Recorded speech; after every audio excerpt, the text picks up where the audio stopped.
You know, Jace, it's been a neat thing for me to watch, and I say this first and foremost. You know, Jay Johnson and his entire staff have done a marvelous job. A plus, A plus, A plus, A plus, and I'm really happy for them. But for the seniors especially, because it was always a hidden dream of mine. Every year I coach, I was really lucky. And I was fortunate. I say this, my ex-players will know this. Our goal was always every recruiting class get to Omaha. Every recruiting class. And we were fortunate. My first recruiting class here, we went to Omaha in 2004. In 2008, that group lost in the Super Regional. I think it was 2-1 the last game to Miami. They didn't get to Omaha. Okay. 2012, obviously, next recruiting class, national championship. So for this group, again, my last recruiting class, so to speak, to be in Omaha, I'm so happy for Jay doing the great job that he's done with these guys, because they're there, and that was always our goal. Every time you come to Arizona, in your 4-year period, you get there. Are you surprised at all because they didn't make the postseason the last 3 years and they were picked to only finish 9th in the Well, no, those preseason polls, I did it too long. I did it too long. I know I was on preseason polls, USA Today and some other polls, and I'm not gonna lie to you. How do you know?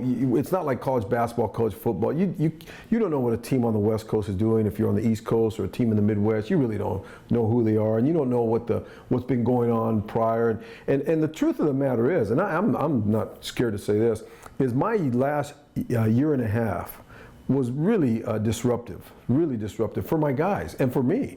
I just come off a heart surgery. I'm hard-headed to the point where my wife says I'm type A multiplied by 10. And I'm going to go back out there and be Andy Lopez, who's Andy Lopez been for the last 38 years as a head coach. I wasn't even close, and I knew it in my heart, but I just wanted, it'll get better, it'll get better, it'll get better. And I say that to you from the standpoint that if anybody played for me, they'll know that I had one really basic rule. Practices belong to me, and games belong to my players.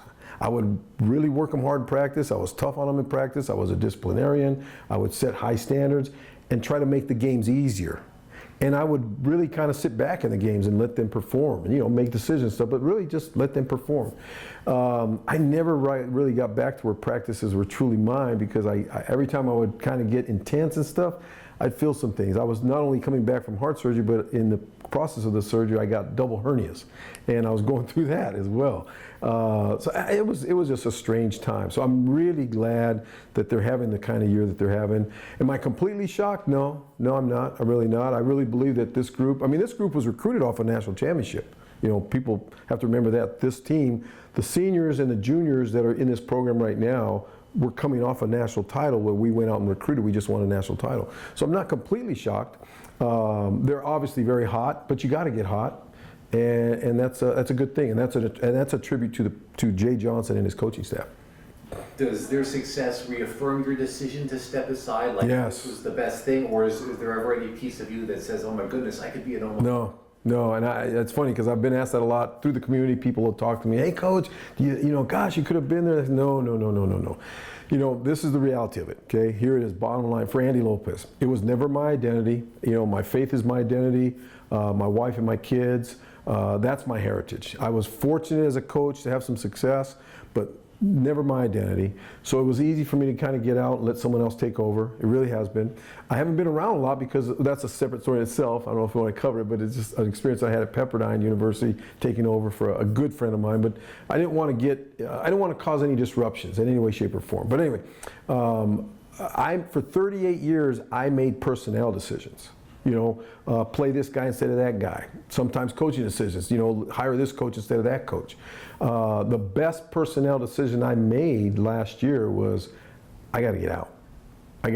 Let someone else get in here, high energy, get these guys going, et cetera, et cetera, et cetera. So no, I'm really happy with my decision. I love what I'm doing right now. I'm mentoring 2 days a week, kids that are having a tough time in life, and I do that 2 days a week, and speaking and doing some things, and enjoying watching these young guys perform. Now I'll see them in Omaha. Well, actually, I think people would be interested to know what you're doing now and having. Okay, yeah, I'm at Southern Arizona Community Academy. It's right there. It's a charter high school on Grant and Tucson Boulevard. I go there Tuesdays and Thursdays from 10 to 1, and I mentor at-risk kids. A lot, well, not all, but a lot of them are kids that are having a tough time. Moms are on drugs, dads are maybe in prison, or they're just, life is a lot more challenging than for the ordinary person, so to speak. I didn't have it that rough as a kid growing up, but I was brought up in the projects in LA, and mom and dad are both from Mexico. Mom never drove a car.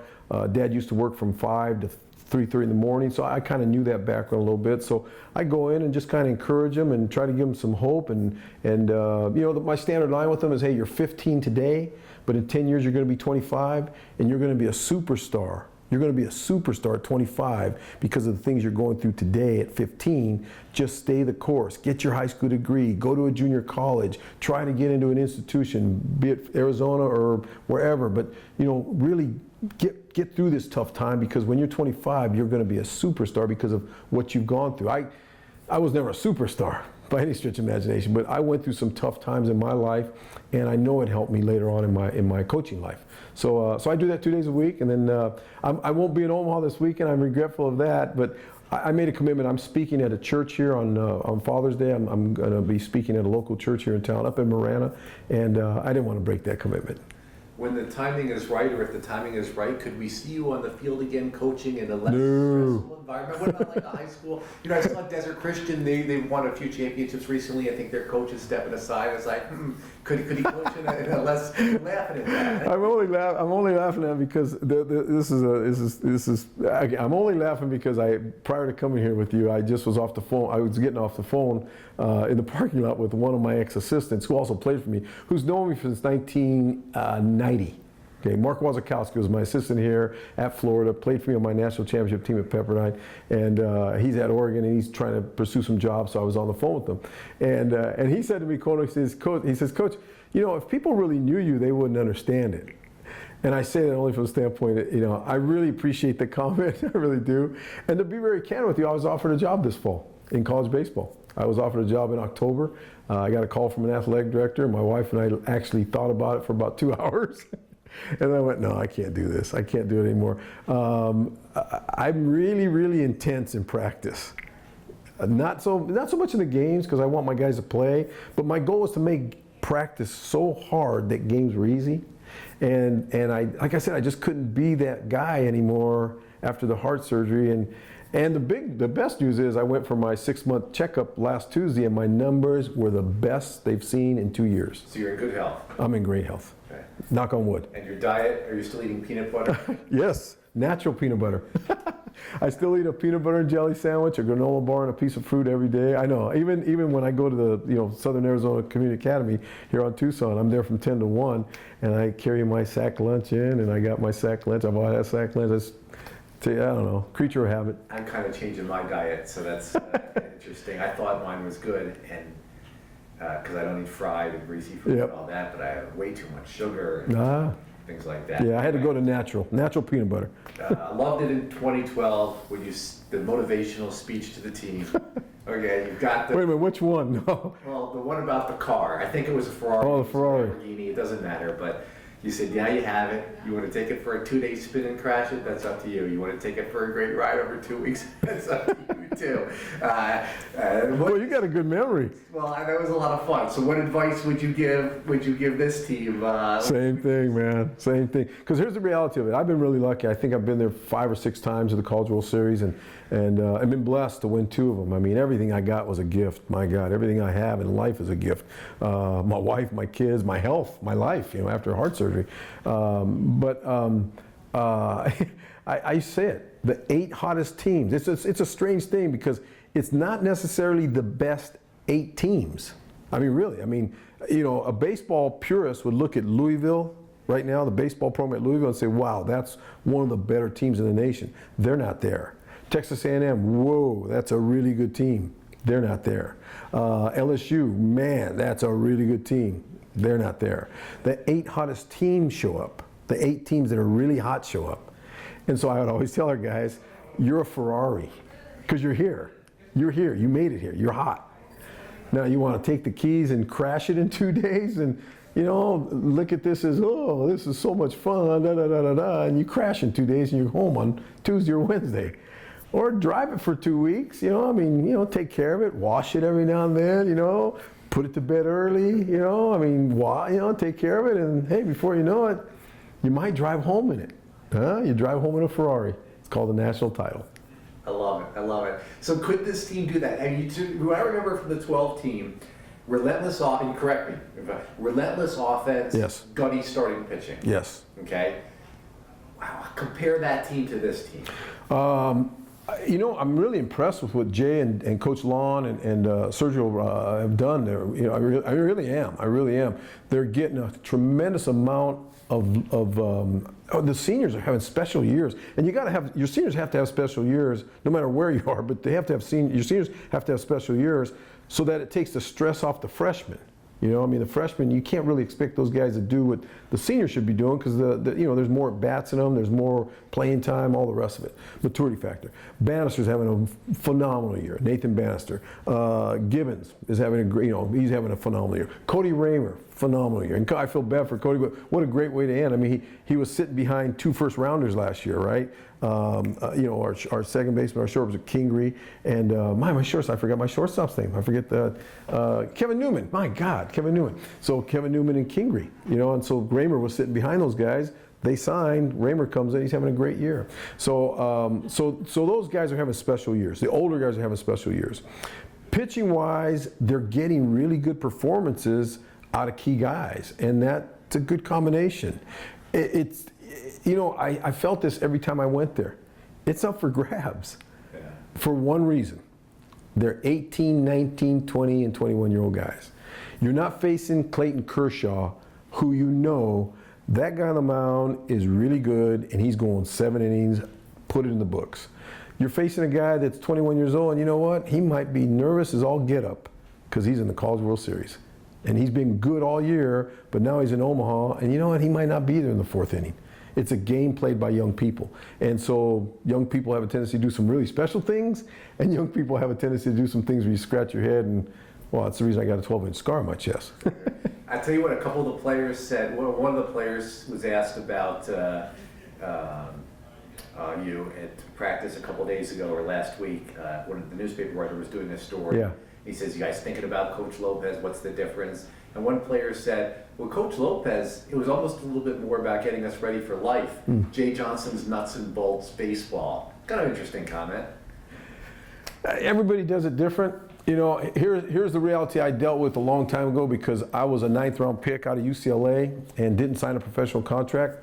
So from about 15 years of age to 21 years of age, everything about me was I'm going to be in the big leagues, I'm going to be a superstar, I'm going to be wealthy, I'm going to be rich, I'm going to be famous, I'm going to be a shortstop in the big leagues, I'm going to be a shortstop in the big leagues, and guess what? I never played one day in the big leagues. So reality hit me at a very young age, being 21 years of age. I'm a high school coach now. And I loved it, and like I said, everything I got was a gift, so that was a gift, you know. It's a story in itself, a prank phone call, but so I really came to grips really strong. Okay, here's a true fact, and I say this with all humility. Like I said, everything I've gotten is a gift. Okay, so I've been National Coach of the Year 3 times. I've taken Pepperdine, Florida, and Arizona to the College World Series. Won 2 national championships, 2 different spots. All this, you know. I mean, someone would say, well, hey, that's a pretty good run. I did it for 38 years, and I can count maybe 7 guys that have had big league careers, you know what I'm saying? I mean, 10 to 12 to 14 years. David Ross right now, catching for the Chicago Cubs. David Eckstein, Mark Ellis, Mark Melanson, Nick Hundley. I mean, you know, I wish I could say in 38 years, oh, I've had 42 guys. In 38 years, I've had 42 guys have had, and Mark Marcus and I, the coach at Stanford, who just announced he's got 1 more year, we had this conversation last year. We were talking about this. He's been there, 38 years, I think. And I said, how many guys in your program, coach, phenomenal program, have had big league career? I mean, not in the big leagues for a year or two, but like 10, 12 years. A big league career where you are financially secure. He said, about 10. I said, so between the 2 of us, right, 38 years coaching, him at Stanford, me at Pepperdine, Arizona, Florida, 20 guys, okay? Well, I learned that at 21, that, you know what, I better get ready for life. Because that means that's probably the highest percentage involved. So in other words, yeah, I really took a heavy responsibility, and you know, I wanted our guys to win, obviously, and by the grace of God, we won some games. But I wanted my guys to always be able to go out in life and deal with the things that are going to happen, because they're going to happen. You know, I've had the blessing of winning 2 national championships. But I've had the heartache of having 4 of my ex-players have their wives pass away from cancer. You know, I've been to 3 funerals of ex-players. You know, I mean, while they were playing for me. I mean, I had a young man commit suicide right in the middle of the season when I was at the University of Florida. You know, Taylor Wood. So I mean, I've dealt with those things as well as, hey, you just won a national championship. It's a great moment. It's a great moment, but it's not your identity. So, you know, yeah, it was important to me to get them ready for life. Hopefully I did. I tell you what, those kids who you're working with are lucky to be working with you. They really are. Yeah, I'm blessed over there. I love mentoring those kids. Thank you so much. Jason, my pleasure. Got to get the raw on the web.